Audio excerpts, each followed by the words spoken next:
जय शिवराय मित्रांनो. आंब्याचा सीझन चालू आहे, त्यामुळे तुम्ही पण माझ्यासारखी एखादी तरी मँगो रवा केकची रील पाहिलीच असेल. हो, तुम्ही बरोबर ओळखलं. मी आज तीच रेसिपी ट्राय करणार आहे. कमी साहित्यात हा केक रेडी होतो. माहीला केक आणि मँगो दोन्ही पण खूपच आवडतात, म्हणून तिच्यासाठी स्पेशल केक करणार आहे.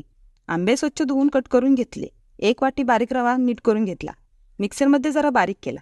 रवा बाजूला काढून त्याच भांड्यामध्ये आंब्याचे काप आणि 1 वाटी साखर घेतली. माहीने पण लगेच साखर खायला मागितली. ते सुद्धा बारीक करून रव्यामध्ये मिक्स करून घेतले. मिक्सरच्या भांड्यात राहिलेला आमरस माही खात बसली होती. बॅटर खूपच घट्ट झाले होते.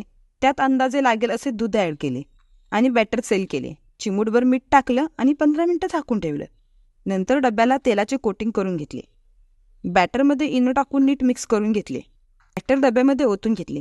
बारीक चिरलेले काजू बदाम टाकायला माहीने सुद्धा मदत केली.